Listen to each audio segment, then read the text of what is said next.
Today's history linked to the present, we will discover how siege warfare in the BC and Middle Era has evolved in today's modern warfare. Tune in and enjoy today's podcast. When did siege first existed?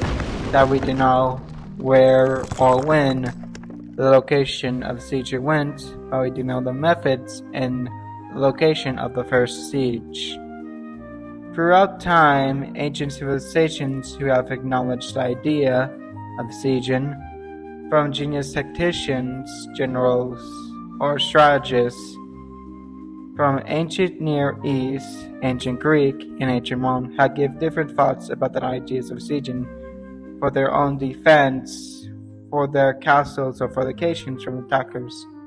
They have been given different thoughts on how other methods can try to experiment time, given genius attractions and ideas how they can outmaneuver and outsmart their attackers or defenders.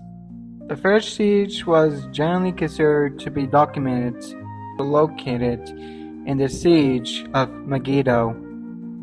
It took place in the 15th century BC. These sieges occurred after the Battle of Megiddo, where Egyptian forces under Pharaoh Thutmose III defeated a Canaanite coalition. The Canaanites retreated into the city of Megiddo, promoting the Egyptians to besiege it. However, the Megiddo is known for being one of the most first records instances where siege warfare is documented, with some level of detail printed through Egyptian inscriptions. We will talk about the timeline of siege tactics, methods, and engines. The first thing we want to talk about are siege engines. They are both used for attack and defense. The first of many siege engines was made by the Assyrians and ancient Greeks. They were Benaram, siege towers, and helipulse, but the helipulse would not be created until 305 BC. The siege tower is used to get on enemy walls. It is a long wooden tower. Behind it are wooden ladders or stairways to let soldiers climb up and attack when the doors open to raid on siege walls. The Benaram is used to crush down only gates, not walls. However, the walls will take much time to break down, but it is much better using gates. And the helipulse is the grandfather of the ballista, but the ballista will be made in 400 BC after so. There are other family relatives of these. The siege tower have siege ladders, assault covers, and watchtower carts. And also the sambuca. It is used for water sieging on the walls. Basically a boat, but for sieging. The Benaram only have one relative, however, and that is the siege hook. The siege hook have a long hook to grab behind the defender's walls and break it down, while helipulse have many relatives, such as the ballista. But the ballista will also have other relatives, such as the oxybless, polybulls, Scorpio, Harpax, Caro, Ballista, and Springale. But soon artillery will be made in the 14th century with cannons instead of wooden crossbows. However, the medieval artillery are capably more use of trebuchets. However, the trebuchets will not be created if it weren't for the catapults. The catapults are the great-grandfathers of the trebuchets. Their trebuchets have more eagle line efforts to shoot much more farther than the catapults, and the Magdalene have their own type of unique fashion from the catapult and the trebuchets. They used to fire stones or any other things at their enemies from afar.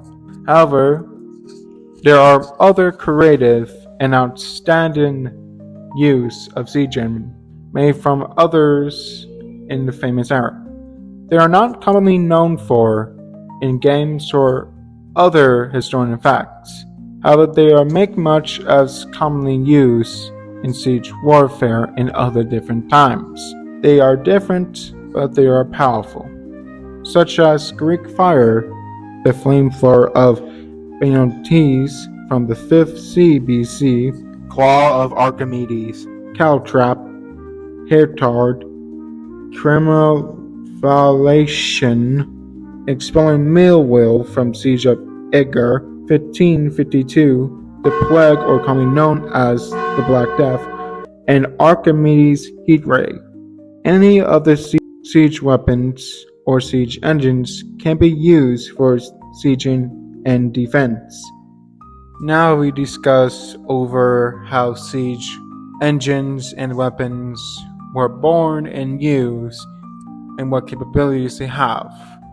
It's not that we have cut some information because we're not making this over long, but if you want to know about the information of what capabilities they have for, you can look up by the Wikipedia to understand what capabilities they have for. Thank you for understanding.